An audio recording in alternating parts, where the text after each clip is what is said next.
Ladies and gentlemen, we're about to begin our next session titled An Eloquent Truth in Conversation with Jugnu Mohsin. Please turn off your cell phones and put them on silent if you cannot turn them off. I'll introduce our moderator for the session, which is, of course, the renowned ambassador, Zafar Hilali Saab. Zafar Hilali Saab is a former senior diplomat and retired foreign service professional, and he's a very well-known political analyst and commentator on current affairs, and of course his presence can be seen in all the national and international channels, where people, of course, ask him to come and comment on certain issues in Pakistan. So I'll just start the session and ask Mr. Hilali to start. Thank you. Thank you. Ladies and gentlemen, we have with us today one half of the most celebrated husband and wife journalist duo, not only in Pakistan, but I suspect in the subcontinent. Actually, I see no couple in India that can match the celebrity status of Najam and Jugnu, or for that matter, their influence on the elite of their own country. The trouble, of course, is that not only are the elite influenced by their writings, views, publications, etc., but also the establishment as a result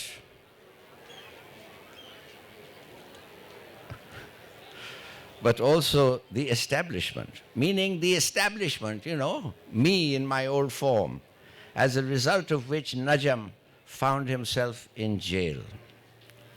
Jugnu was once identified as Najam Sethi's wife. Well, today Najam is also introduced as Jugnu's husband. And why not? We know she's the finance manager of the Sethi joint enterprise, the driving force behind Najam, and yes, take it from me, she also seems to wear the pants in the house. And I can personally vouch for the fact that she has the ability to coax you to write for her and then pay you next to nothing for your effort, while all the time making you thank her for doing you a favor. Now that is something. Today, I'm going to ask Jugnu about her satirical pieces in the back pages of the Friday Times. Ladies and gentlemen, Jugnu Mohsin. It's wonderful to be here. Thank you for coming to listen to all of us talk today. Now, the first question. How was the idea of the satirical column on the back page of the Friday Times born, Jugnu? Well, Zafar, in 1988, when by some miracle General Ziaul Haq met his end, Najam and I had been married a few years by then. We sat up all night thinking of what to do now that some political space would open up. So we thought of the idea of a weekly paper, basically talking about the things that were happening and analyzing the things that were happening, thereby making a political intervention. So we started, and we just literally dove in at the deep end. Started with what? With nothing. With the shoestring budget, 2 rooms, a few colleagues who believed in us and what we wanted to do. And so we began. But obviously we had the formula of the news story on the front page and the editorials within the page and some analysis and features and all of that. And then 3 months down the line, we found that we were beginning to run out of money, the little kitty that we started with. So I came cap in hand to Karachi, and I looked with great envy at my friends and contemporaries who had set up Newsline at the time, and they seemed to be so on top of their game. And I wished I could be like them. So I went from pillar to post, and I finally ran into a wonderful gentleman called Mr. Marshall. At that time, it was called Lever Brothers. Marshall So at the Lever Marshall Brothers. Plan came to your The rescue. Marshall Plan came to my rescue, and he gave me some excellent advice. He said, we want to support your paper as our corporate social responsibility. We want to give support to liberal values and free thinking, critical thinking. And I don't see that anymore, sadly, amongst our captains of industry and Is it a coincidence commerce. that he was a Gora? It could have been, but he said for that, you'll have to turn your paper into color, and we will advertise on the back page of your paper, but it has to be in color. So I went home, told Najam, and again, there was a eureka movement in the middle of the night, and I remember he woke me up at 3 a.m. and he said, I know how we can put color on the back page and get Lever Brothers' ads, because of obviously, when you print on offset, you have to print 2 days in advance, and you can't print stale news stories in color 2 days in advance. So he said, we'll have the editorial on the front page, and we'll have a satirical column on the back page, which you, of course, will write because you're a great mimic. Wonderful. So I said, well, I've been mimicking all my life, and I've been noticing things and repeating them, but that doesn't mean I can write a satirical column. He said, well, I'll show you. And he began to write Dear Diary, which was Benazir Bhutto's satirical Who said column. he would show you? Najam. And so he wrote the first few columns of Dear Diary, BB's Diary, and then I took it up from there. And that's how it all began. Okay, now I think I try and write too. But I want to ask you, how can you write such stuff day in, day out? Satire, political satire, it's an art. Yes, it is, but you have to have an observant eye, and I guess it has to be within you. You have to have an acute sense of the ridiculous.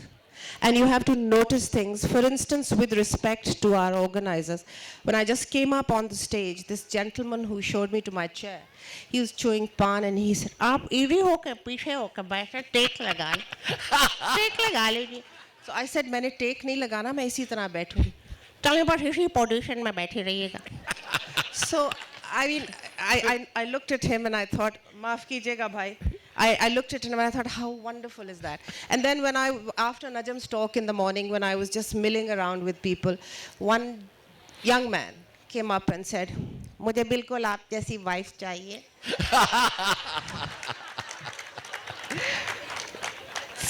So I said, "Acha kyun nahi?" So I thought, I just shrug it off and walk on. He said, "Nahi, mujhe aap jaisi wife chahiye." So I said, "Acha." So he said, "Aap jaisi wife chahiye jo har haal mein apne miyan ko support kare." मैंने कहा हाँ. And I thought I'd tell him. I said कि इस किस्म की wife लेने के लिए आपको नजम सेठी जैसा मियाँ बनना पड़ेगा. But he still insisted, नहीं, मुझे तो बस wife चाहिए. So I hope he'll learn. But so you have to notice things, you have to pick them up as you go along, and you have to have a very developed sense of the ridiculous. This is what I keep saying. Oh, wonderful. Well put. Acha, what about feedback? Now tell me honestly, when you are writing and you're caricaturing a man, you're making fun of him, you're lampooning him, and you also dislike that individual, No, you so don't. you do it with a little bit of spite. You have to dip your pen in sarcasm and poison sometimes. No, but your personal feelings, they Do reflect. show. Unfortunately, they do show. And I suppose the best kind of journalism is when you put your feelings aside. But you can't do that in satire. And you have to know something about them, their predilections, their weaknesses, the kind of things that they tend to do in their private moments. So that is grist for one's mill, yeah. Is there anything which is off limit, off the table for you? Any particular thing about a person, an individual? Yeah, I think that, people's private lives are their own. It's very difficult to draw Even the line. politicians? Well, I'd like to say that. However, when you're in public life, then you have to, take the heat because you're in the kitchen, and you have to be open to That's fair criticism. game. That's fair game. That's fair game. That's fair game. But I remember an occasion, for instance, when Princess Diana came to Lahore, and ostensibly it was to raise funds for the Shaukat Khanum Memorial Hospital. She was friends with Jemima. She was then married to Imran Khan. But actually she'd come to check out Dr. Hasnat's family in Model Town. So then one evening, Imran and Jemima invited Najam and me to dinner to meet the princess. And so, you know that I write a column on Imran, which is called How's That by Im the Dim. And so obviously at that time he didn't like it. Now I think he just ignores it and doesn't read it. But at that time when we walked into the hall, when we walked into his lawn, that's where dinner was set. And he said, मैंने तुम्हें इसीलिए बुलाया कि ये अब तुम ये बकवास ये column छोड़ दो लिखना. क्या यार ये, you know? So I said, अच्छा बात करेंगे इसके बारे में. Anyway, then he showed us around and introduced me to the princess. And I still remember, Zafar, that, you know, she was talking about her children and how difficult it was for her to travel the world when they were so young, William and Harry. And I said, oh, I think Harry's so sweet with his red mop of hair. And she melted. And she said, oh, isn't he so sweet?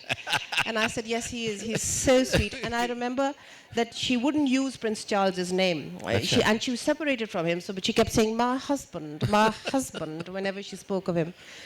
And I said, which room are you staying in? Are you staying in this house? And she pointed to a room on the first floor. And there were fairy lights outside the room, you know, because the house had been sort of decorated in her honor for dinner. I said, yeah, I'm right up there in that room. So I said, and do you know what happened tonight? And as I drew myself a bath, I thought I'd check the water. And I'm so glad that I just checked the water by touching the water. I didn't immerse the whole of myself in the bath. And I got an electric shock. And can you imagine? I think it must have been the fairy lights outside. Can you imagine what would have happened if I'd immersed the whole of myself in the bath and I'd been electrocuted? I mean, the headlines in the Daily Mail and the Sun would have said, Princess Diana electrocuted by Imran Khan. So I'm so glad. And then she went on about other things. But you just have to have an ear and an eye. You need to pick out these things. And sometimes it's such random things. For instance, like I was coming out to Karachi for the KLF and there was this woman sitting next to me on the plane. And she wanted to talk about the weather. And you know, it's been very cold in Lahore recently. And that with a lisp. So, आपने देखा है कितनी सर्दी पड़ी? कितनी ज़्यादा सर्दी पड़ी? हाय अल्लाह इतनी सर्दी कि सर्दी हो गया सब कुछ. It was so inane, but she went on and I sort of lapped it up because that's the kind of thing that you have to look out for. So you look for inspiration. Yeah, I do. I mean, like this gentleman up here, I mean, I'm going to go and beg his forgiveness, but I love the way he's...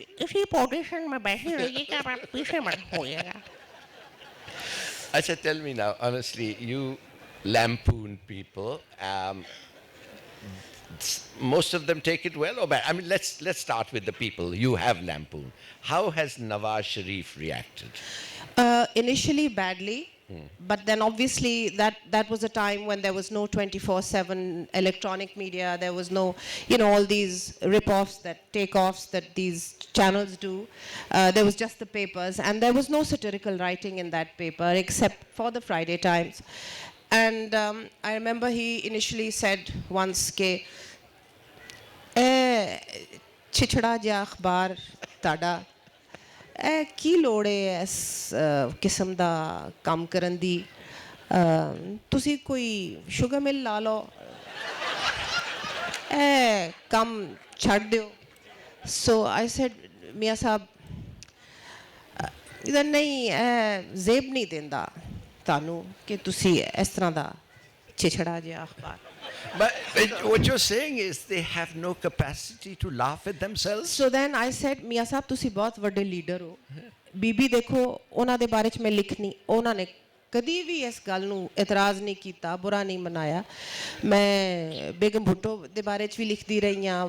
ਵੱਡੇ ਵੱਡੇ ਲੋਕ ਜਿਸਲੇ ਵੱਡੇ ਹੋ ਜਾਂਦੇ ਨੇ ਤਾਂ ਉਹਨਾਂ ਨੂੰ ਇਹ ਚੀਜ਼ ਦਰਗੁਜ਼ਰ.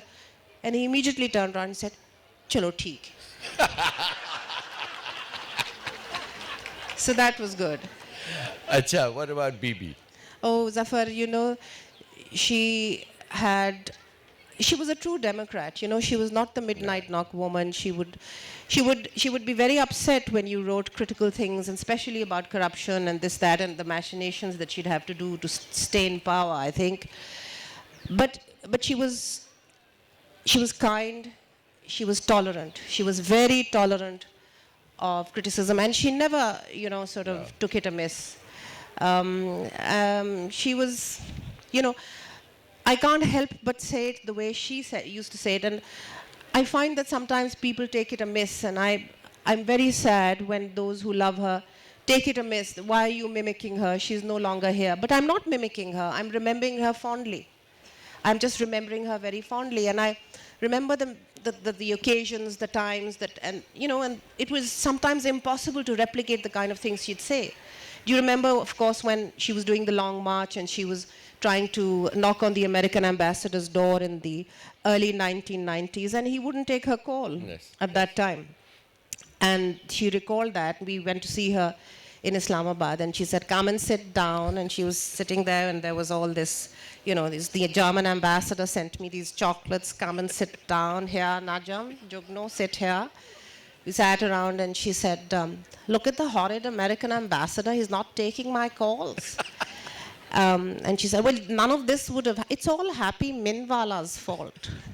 None of this would have happened if when I went to the United States for my first state visit, and I got a standing ovulation in the joint houses of Congress. I was sitting there, made a big speech, you know, and Bush Sr. was president. And then I think it was the Four Seasons that I was staying at in Washington. I went up to my room, and Happy came and said to me, 'Baby, Governor Arkansas is down there to see you. He's waiting in the lobby with his wife.'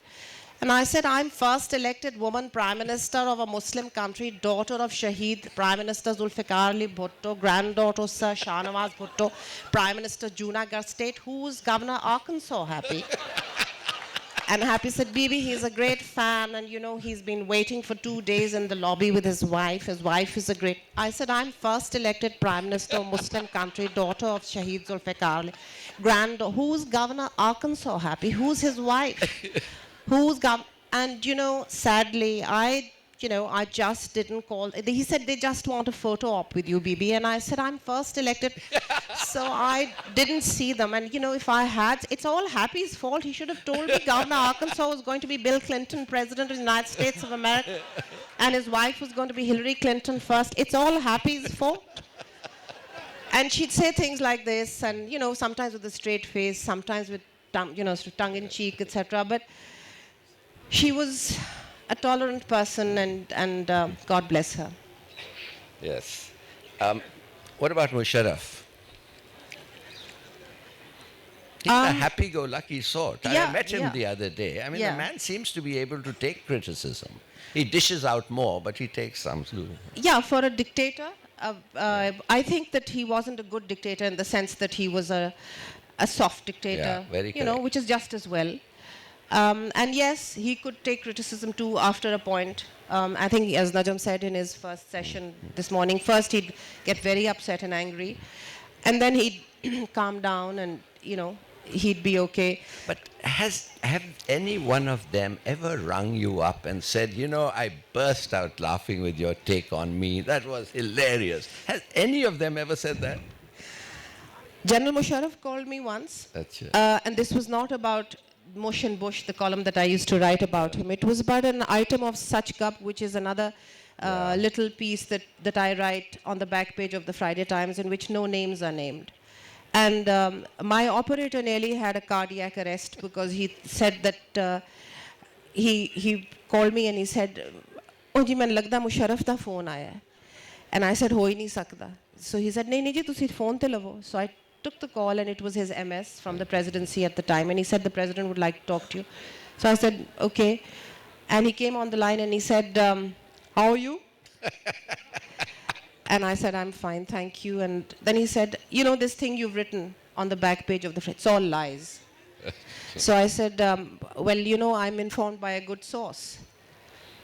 "If I may ask, who is that source?" So I said, "A good journalist never reveals her sources."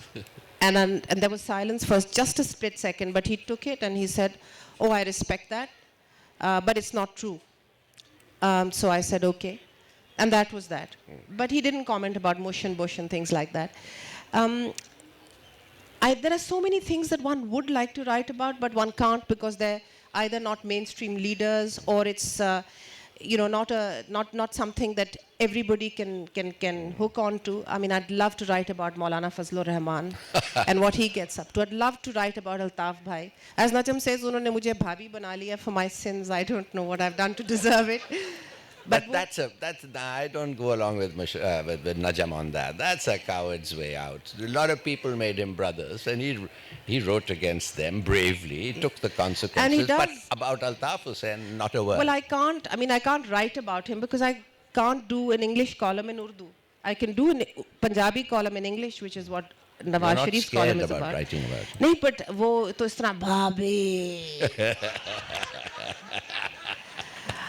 मुझे बहुत गिला है सेठी साहब के साथ बहुत गिला है. And the only thing you can do to that is अच्छा अल्ताफ भाई मुझे भी बहुत गिले हैं मैं तो खुद बहुत तंग हूँ. To which is आप हुक्म कीजिए आप बताइए कहाँ होते हैं मौसूफ बताइए. तो then I say to नहीं नहीं अल्ताफ भाई मैं इतना भी गिला नहीं है ऐसे भी नहीं है. So then he said, मैं उनके लिए तोहफा भेजूंगा. तो I said, बोरी ना भेजिएगा. खैर हंसते भी हैं फिर. इस तरह होता है और फिर इस तरह करके then we began to write the diary of a social butterfly on the back page. Yes. And that my sister Moni Mohsin has written all the way since. With your help. No, she does it. Now she sends me a line from London. She lives in London now. So she sends me a line occasionally to say, what's the goss? So then I fill her in on the goss and she writes the piece. But, it's all her own. And frequently, the voice is that of a quintessential Begum across North India, Karachi, Lahore, Islamabad, Delhi, Bombay, And the columns, my columns and her column are reproduced in the Indian press. Really? Yeah, we get a lot of papers? feedback. It's called the Mail Today. And then on MSN on the internet. And I frequently get people in Lahore calling up occasionally, not frequently, but occasionally, somebody calling up to say, जान ये तुमने मेरे बारे में लिखा है ना? And I said नहीं बिल्कुल भी नहीं आपके बारे में तो एक fictitious character नहीं तो तुम्हें कैसे पता था कि मैंने उस दिन किटी पार्टी दी थी? So I said नहीं ये तो हमें पता नहीं था लेकिन आप करती रहती हैं ऐसे काम इस तरह करके कुछ awkward situations होती हैं. Acha, now how do foreigners react? Like for instance, ambassadors. What about Oakley? You wrote the I wrote Viceroy's the Journal. Viceroy's Journal, and the Viceroy's Journal, is a takeoff on Lord Wavell's journal, which was actually called the Viceroy's Journal. He was the penultimate viceroy in India before independence. And Robert Oakley used to love that, but occasionally he used to, and he had a sense of the ridiculous, and a developed sense of the ridiculous whenever we met. I remember this is the time when Pakistan crossed the nuclear threshold. And in Robert Oakley's words, they cut a red light, and he'd say, God, I don't know what these guys are going on all the time. They're talking about that bum. I mean, what is it with these guys? They talk about their bum is their prized national asset, emphasis on ass. What is this about their bum? And, he'd go on like that. And then one day he said, what really gets me is the shops in Rawalpindi. Is the shops, it's butt sweets, butt travels, butt perfumes. I mean, butt real estate, butt enterprises, butt hair salon. What is this? And, so that would be grist for our mill whenever we met, and then you could write his column. Now, you do this week after week. It doesn't pall. It doesn't... Oh, it does. It does. It's a any job is difficult to do over and over and over again, and it making sometimes us laugh is hard work. gets repetitive. Boring. It gets dry. It doesn't work sometimes. I feel tired sometimes. I wish somebody could take it over from me, but I've tried to look for people who can take it and go with it and run with it, but sadly I haven't found anyone yet. Try I'm it. looking. If there's anybody here who can volunteer, I'd be very happy to give it up. What about some new writers? Give them an opportunity, no? I mean, I would love to, but the thing is, somebody would do the piece for a week and then they'd disappear.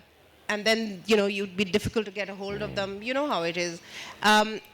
I've found that there's somebody who has great wit, but he's anonymous. He, she is anonymous. I have no idea of his identity. And that's somebody called Majorly Profound. He's on Twitter a lot. And I've even emailed him to say, please, can I just hand over this column to you and can you take it over? And in reply, I've had, wow, thanks, and then disappeared. So I don't know who Majorly Profound. If Majorly Profound can hear me, please help. This is an SOS. When I was in government, I was in Italy at that time.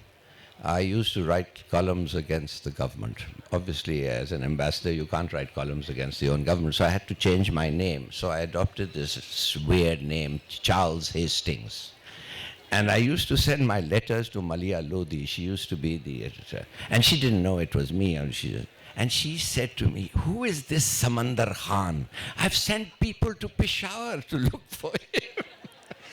That reminds me of the fact that the first few columns of the Ittefaq Nama, which was a takeoff on Nawaz Sharif, were written by Hussain Haqqani, who was at that time sitting in the Prime Minister's Secretariat. He was the Prime Minister's special assistant on the media.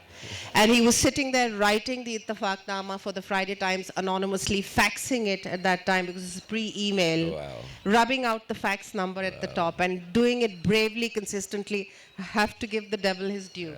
And he did it for a few weeks. And then, of course, I took it over from him. Wonderful. And carried on. Wonderful. Well, you see, there's a huge amount of untapped talent amongst government servants. Except we have to be careful now. There's no security of 10 years, so they don't even have to serve you show cause notice. Nawaz Sharif said, I gave Bibi a good reception in Yemen when she came. I turned out the school. Of course, Bibi thought they were all Pakistanis. There were no Pakistanis. There were only Palestinians and Somalis and that. And she told me, she says, what's a turnout, Ambassador? And how many Pakistanis? And I said, Prime Minister, there are no Pakistanis. That's cool. Anyway, the point I'm making is that sometimes, though, Jugnu, don't you? There's a tinge of sadness about what you say. There is, it's sad that a person is being exposed like that, and there's angst in these columns. In your columns, there is angst. One feels it. Where's that coming from in your case? Where do you? Well, Zafar, I think I'm a political activist by temperament, which has brought me to journalism. Yeah. But other than being a journalist, I'm also a farmer, and I do some community work in my ancestral village, which is about an hour and 40 minutes from Lahore. And I'm struck by the fact over and over and over again at the callousness of our rulers, at the complete lack of caring. Politics should be public service, but it's not. You can see that all over the place. I've come to Karachi after, a year or so, and I'm struck by the way the city is neglected by the government. And I know there's no local government here, but at least the provincial government could do its job. In Lahore, you have the flyovers and underpasses and the roads, and it's cleaner, far cleaner and better maintained than Karachi. But you step out of Lahore, and hepatitis C is a pandemic. I figure this every week when I take a free medical clinic to my village. I see this happening. And I try and do whatever I can. We run 23 schools. We have 4,000 children in school. More than half of them are girl children. I'm engaged with that all the time. We have dispensaries. We have, trying to set up a craft center because there's so much unemployment. And you try and do that to give meaning to your life, to give back a lot of something of what you've received a lot, give back. And I feel the angst, and I come back and I write these columns and I appear on television occasionally, and I want to infect my sort of public interface with the terrible circumstances in which people live and the callousness of these people. Of course, when you're there in the village, I'm constantly assailed again by the sense of ridiculous, because I just can't help it. I mean, I have a munshi who is a son of the soil, and he speaks beautiful, perfect Punjabi, but he insists on speaking Urdu. And I say to him, why must you speak to me in Urdu? Why don't you speak your native tongue? And he always turns around and says, "Kise nu kive pata chalega ki main BA pass." And then he'll, carry on like this. For instance, when these young women come to see me, they have applications. A young woman from the village who's done BCom, wearing very nice clothes, tightly sort of tailored kameez, etc. And, he'll pass, the munshi will be standing around also, and he'll pass an off-the-cuff remark, and, he'll say things like, "Keda tu tat chola gatte hoya, gat ke siva ke gatte." And I turned around in Punjabi and I said, "Keep it, Ken," because this is critical comment. And he thinks I'm trying to ask him to translate it into Urdu. So he says, "जी मैं कह रहा हूँ इसको कि इसने बड़ी tight सी कमीज पहनी हुई है और पूछ रहा हूँ इसको कि इसने पहन के सी है कि सी के पहनी." So, and he thinks that he's being very clever, etc. And obviously it's a misogynist remark. But you have to keep fighting. You have to keep, picking things up. You have to keep doing it. I once, took a clinic to there, and there was so much cerebral palsy, and I asked the doctors, why is there so much cerebral palsy amongst the children? And they said, when a woman's labor is delayed and the blood, the oxygen supply to the brain is cut off in the fetus, and this is what happens, and they just can't go to hospitals. So this is part of my life, and a lot of, I think, my anger and angst and all of that comes from that. I try and do what I can, but obviously it's not enough, Zafar. It's not nearly enough. Don't you think that one of the things that, at least it puts me off, is that when you go to people who have been robbed, who have had to pay bribes, and you go and you say, "Tum गरीब आदमी से इसने क्या किया, पैसे लिया." मैंने कहा, तो तुम लोग उठते क्यों नहीं हो, मारते क्यों नहीं हो, उसको पकड़ते क्यों नहीं हो? And the reply is कि तुम्हारा condition ऐसा क्यों है? And invariably the reply is, खुदा की, खुदा नसीब ऐसा है सर, नसीब हमारा. जब ये नसीब तक नहीं बदलेगा, nothing will happen. I think there are ways that this country can change, and this thing के बस खुदा ने दे दिया. Nonsense. There's nothing else to cling to. Yeah. That's the only thing that they have left. I'm sure many of you have questions. We've got 15 minutes or so. I wanted to end on an uproarious note, but somehow the conversation has come to... Yeah, well, you'll get the question, then you can still do that, I'm sure. Anyway, any questions?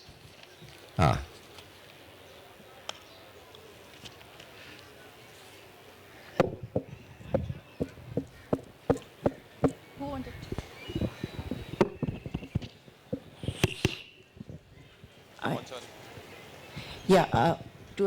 I don't need to stand up, right? I'm Gul Jafar. No, be good. Jugnu, absolutely an ardent fan, needless to say that. And as Zafar was mentioning that you have angst and all of that, I actually read your columns thinking each of those leaders are reading and improving and reacting, because you've been pointing very, very in-depth character, less traits and all of that. So my all-time classic, which I've almost framed, is Diya. General Zia says, "I am Diya." Please, if you remember that, and don't they bloody read it, the Arabization you are pointing at. You're like knocking on the current issues. So it's, to me, it's a highly politicized, stand up, sit down, lie down satire of very in-depth nature. It's hardly mimicking only, you're brilliant, you're in-depth. So my question is, if you could repeat a thing about what your take on the Arabization of our society is, because that's my all-time classic. And I Well, wish it would penetrate into a lot of sitting it's- Ramadan and Ramazan. I was I'm stuck with it. I was in this mall yesterday, Dolman Mall, I think, and I went to buy a gift for somebody, and I walked through a little kiosk that was selling itr. And I said, "क्या अच्छा ये बताएं आपके पास शमामत अल-अंबर ये आप शमामत अल-अंबर हिना ले लीजिए." मैंने कहा आप उर्दू में मुझसे बात करें आपको. But then I'm acutely aware of the the Arabic, because I went to school in England with some Arab girls, and since then I have a sort of predilection to pick up these accents, and I remember at that time we had this young woman who was 19 years old, and she was doing 3 O-levels, art history, and art culture or something like that. And her name was Nahid, and she came from Jeddah, Saudi Arabia. And her father and her family obviously were very strict, but Nahid had discovered freedom. And off she'd go at the weekend with her boyfriend, and I would be on telephone duty, and this is long before mobiles became common. And she'd always say to me, we were open to bribery and corruption, sadly, because the food was so bad. And she'd say, "Sister, I will go to Shrewsbury, I'll fill up your tuck box with the things that you love. Digestive biscuits with chocolate and donuts and whatever you like. And I'll bring lots of those things for you. Just when Abu calls from Jeddah, Saudi Arabia, tell him something nice, sweetheart." So he'd call and he'd say, "Assalamu alaikum, my name is Badr Hussein Salim. I'm calling from Jeddah, Saudi Arabia. Can I talk to my daughter, Nahid, please?" And I'd say to him, "Wa alaikum assalam, my name is Tata. I am from Pakistan. Wallahi, Muslim sister of Nahid, how nice to speak to you. Where is my daughter Nahid, please?" So I said, "Abu ibn Nahid, she's in a prefect's meeting." Wallahi, Ladhim, Nahid is prefect. Since when Nahid is prefect? So I said, "Oh, last week Nahid is made prefect." Wallahi, Ladhim, this is good news. What I can send you from Jeddah, Saudi Arabia? So like a true opportunist, I'd say 1 bottle of First by Van Cleef and Arpels, which was of course the great favorite at that time. "By FedEx, I send you by FedEx. Tomorrow I send it to you by FedEx. Thank you. Shukran, daughter." And then of course Nahid would come, sort of tilting along on her high heels, and then she'd go off again. And finally she got caught out. And her brother, who was also at a public school nearby, discovered her. And Raz fash kar diya usne apne baap ko, but he said, "Abu, I want the latest Porsche for telling you what Nahid is up to." So he got his Porsche, and Nahid went straight back to Jeddah, Saudi Arabia. I lost touch with her. But then subsequently I kept in touch with other friends, and I have been visiting Riyadh at the invitation of a friend over the last few years. And I recall that, again, you pick up these things that... So when I was leaving for Lahore and I was taking the flight from Riyadh to Lahore, the Saudiya flight, and I called the operator, whose name was Mubarak. And I said, "Salaam alaikum, Mubarak, this is Jugnu Mohsin. Can you tell the driver that I'm going to Lahore tomorrow, and could he pick me up from the guest house at 10 a.m.? "Wallahi Ladim, I am not going to Lahore."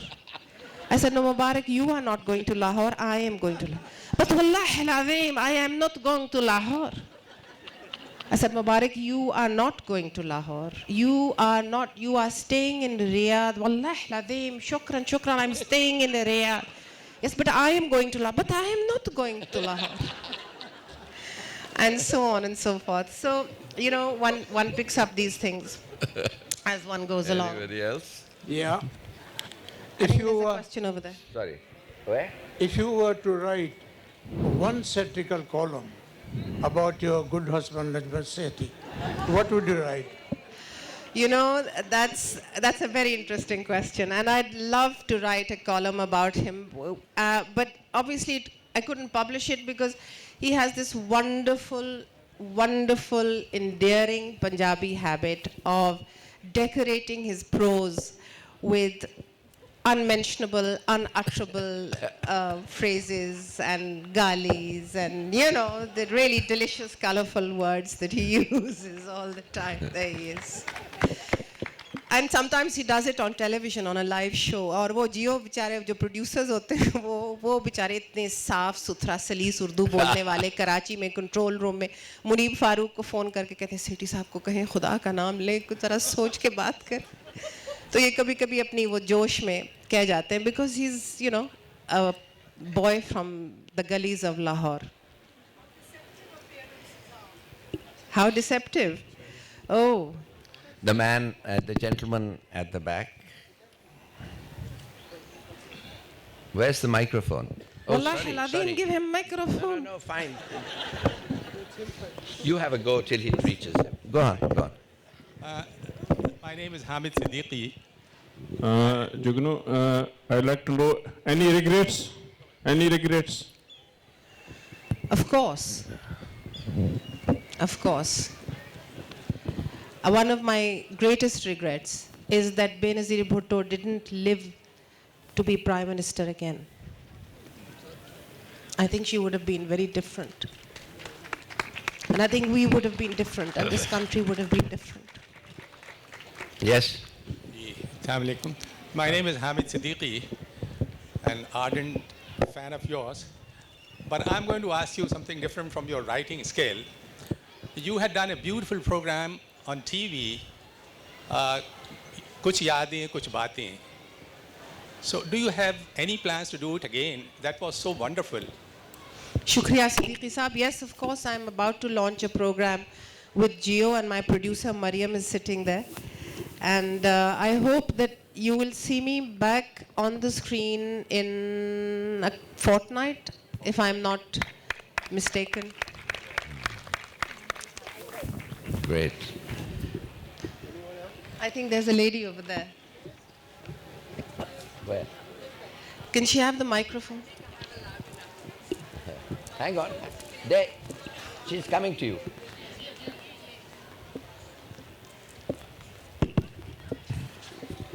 This was a wonderful session. Thank you very, very much. It has just cleared all the cobwebs of my brain. My most favorite column of yours was the one in which Hillary Clinton was apparently coming to Pakistan, and Nawaz Sharif didn't know what a WC was, if you remember that. Yes, well. I think, yes. And, you know, that and other things, I think so much water has flown since then that I don't recall exactly what you're saying.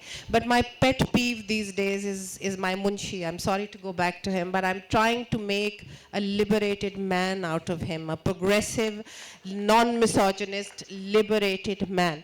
अब वो मैं जाती हूँ अपने गांव तो उसको मैं कहती हूँ कि भाई ये फूफा ना किया करो. It's not seemly. उसने मेरे फार्म के बाहर एक बहुत बड़ा बोर्ड लगाया हुआ उसके ऊपर लिखा है अल-मोहसिन ज़रई फार्म उसके नीचे लिखा है सरपरस्त आला सईद जुगनू मोहसिन करमानी साहबा उसके नीचे लिखा है मंजाने मुंशी मुश्ताक अहमद खरल अच्छा now none of this is true and yet you know it's sort of बढ़ा चढ़ा के and unfortunately अच्छा ट्रैक्टर के ऊपर भी लिखा है जुगनू मोहसिन का ट्रैक्टर नीचे लिखा है मंजाने मुंशी मुश्ताक अहमद खान खरल और पता नहीं क्या क्या करता. You mean his name is wrong also? You know, Zafar, it's just one of those things, and he just goes on and on about this. Anyway. And you know, he's had a daughter recently, and she's obviously now going to be the apple of his eye, and then I think he'll change. Well, last question. I'm right behind the speakers, so you can't really see me, but you can hear me, so I'll just speak up. Can you mimic how Benazir would talk about the generals in her time? You know, she was very discreet about them. She was very discreet about them. She didn't used to talk about them too much, and especially to us because we were journalists. Obviously, she had, you know, she had a peeve about Zia, obviously. I mean, he'd killed her father and all of that. But I remember I was at the swearing-in ceremony in 1988 when this young, slim woman, 33, 35, however old she was, standing there, taking oath from Ghulam Ishaq Khan. And Mirza Aslam Beg was sitting in the front row at that time. Begum Bhutto bhi wahan thi. And I remember goose pimples, and I had tears in my eyes looking at her. I remember more than that. I remember 1986, her return to Lahore. I've never seen a bigger sort of gathering of humanity, and the sea of people, the emotion, just the fervor for her. And there she was on that truck for hours and hours and hours on end. And you could see that there was a plane hovering in the air looking at this huge crowd. And we were told that, Ziaul Haq couldn't believe that she'd had such a huge reception, so he'd flown in to see for himself. And so on and so forth. But no, she never spoke about any of these people candidly or openly. I think she just wanted to keep that dark door shut. Not that it's remained shut. I mean, their influence in our national life is all pervasive. Let me just say that with her, I once went to GHQ to attend a briefing in which Musharraf was the DGMO at the time. And basically, it was Blue Land, Foxland maneuver. That is, Blue Land being Pakistan, Foxland being India. And he was going through what he did in Kargil. And it was remarkable that during the course, he was doing it, and he said, any questions? And Bibi was the Prime Minister. So she said, oh, I see. You're going to take over Kargil, are you? Yeah, yes. Yeah. And then what? So he said, well, I'm going to do this and this and this. And then what? And he said, then this. And then what? And I suppose all the time the Indians are going to sit there with folded hands. You see, the lady was sharp as nails. And General Iftikhar, who was listening in, looked towards me, and then he did this, meaning enough, enough. So I said, this. On the way back, we were sitting, she said, come along with me, we drive back. And she said to me, you think I was too harsh? I said, no, Bibi. They dish it out, they should learn how to take it. And unfortunately, she had that relationship with one general, kind of, Wahid. The rest, it's just a lost cause, sadly. Anyway, thank you very much. It's now 1:15, time for lunch. Jugnu, thank you. It was marvelous. Thank you so much. I'd just like to leave you with one thought. There's one column which remains unwritten, which I want to write whenever I have the opportunity, but untranslatable. And that's, I'm struck by Pakistani Brits when we meet them in Britain, and Pakistani Americans when we meet them in America. And these things are again untranslatable, and just a little snippet from that to leave you with. In America, a wonderful family friend of ours, still very ingrained with Pakistan, Islam, all the Rivaiti values. And of course, his kids are born and bred Americans. Huge house in Potomac, central staircase. I remember breakfast one morning, sitting there with him, and his daughter came down the staircase, and she was wearing a micro mini, if ever there was a micro mini, and beautiful long brown legs. And as she walked down, we all looked up at her, and I was so struck and so sort of charmed by what I saw. Her father was horrified, and he kept looking at her, and as she was clambering down the stairs in her Louboutins, she turned around and said to him, hello, Dad. What, you think I'm hot? And he sort of fell back in his chair. Astaghfirullah Rabbi. La hawla wa la quwwata. And similarly in London, walking the streets just off Edgware Road, and these young men, Assalamu alaikum, Daddy, and I poke the call, Daddy, to see piche jana. Thank you very much. Thank you very much.